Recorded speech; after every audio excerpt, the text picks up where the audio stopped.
Hello there guys and welcome back to the channel. Now I might be slightly late announcing this. I only got home basically yesterday night and went straight to bed, but it's time to cover challenging new Carina's challenges. So these are interesting ones because they are basically made by Karate Mike Legacy and FinTech, which, you know, is awesome. And let's read the post and let's give some commentary on it then afterwards. So, get ready for a very special set of Carina's challenges coming your way on February the 15th. So, tomorrow. The set of 6 challenges are some of the hardest yet and was created in collaboration with 3 members of our content creator program, Karate Mike, FinTech, and Legacy. Each of these creators created 2 ultra difficult challenges designed to test your skills. When we say ultra difficult, we mean it. Many will try, most will fail. These are meant to be hard and our creators really delivered.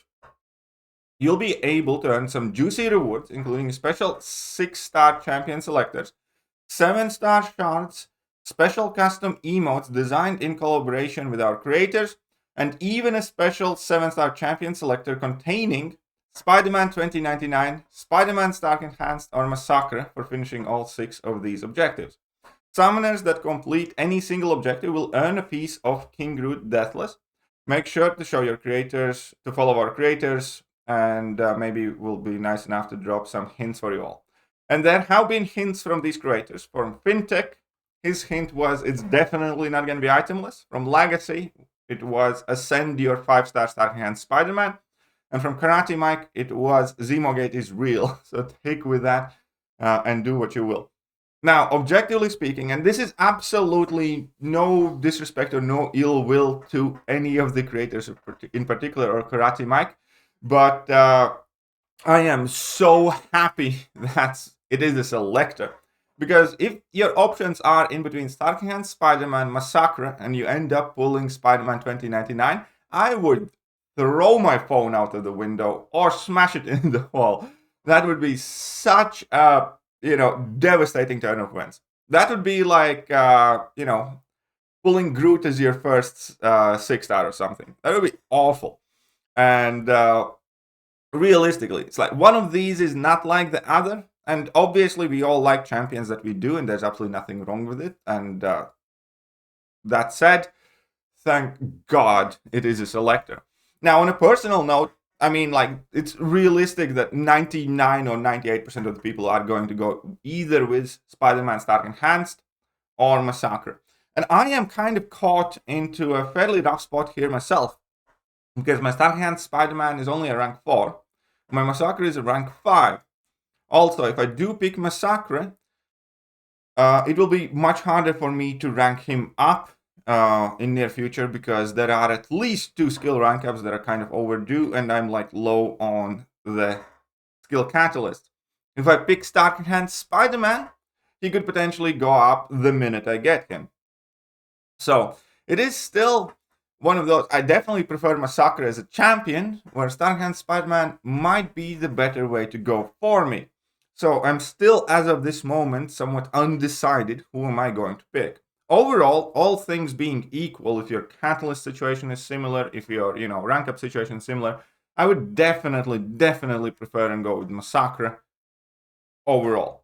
I think that is the most savage champion to allow us to have.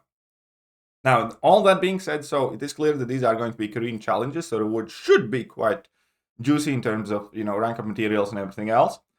Obviously, we do expect some item use, or maybe a bit more heavy item use. Hopefully, there are no, take a 4-star into Labyrinth of Legends type of things anymore, like we had with Star-Lord and stuff.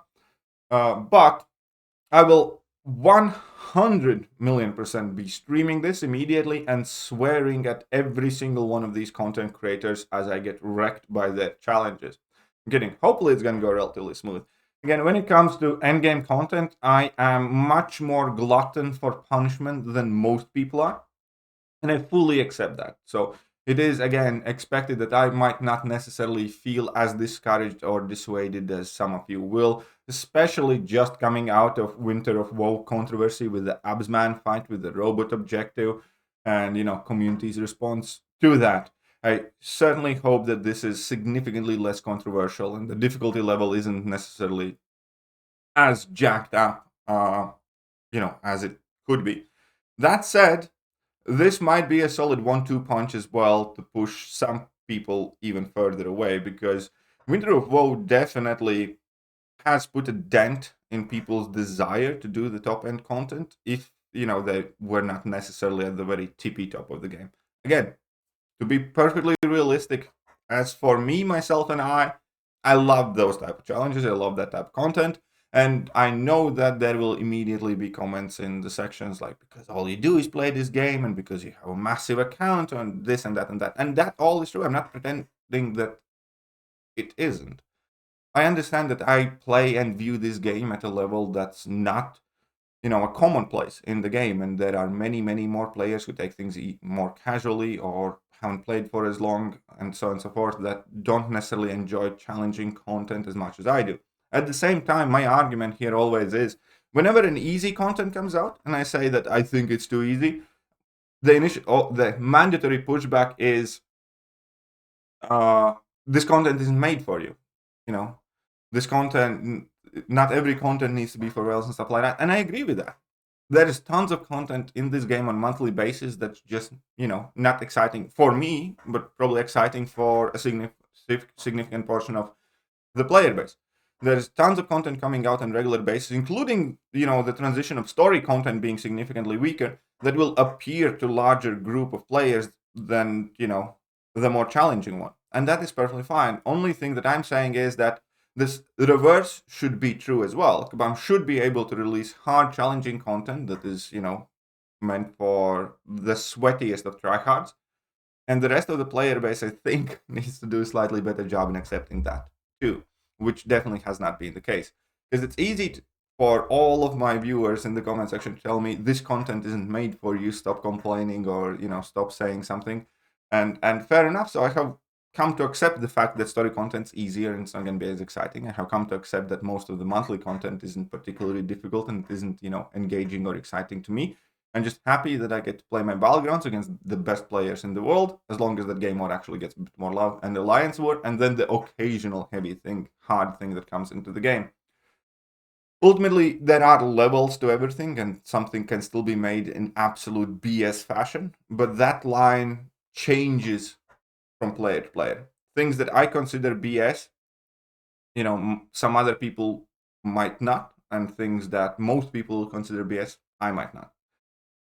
But nonetheless, I am very happy that we got more things happening in the game, that new things are coming to the game, and it does seem, hopefully, like it will be fun. So let me know what you guys think about the new Carina challenges, and I'm gonna catch you guys soon. Bye-bye.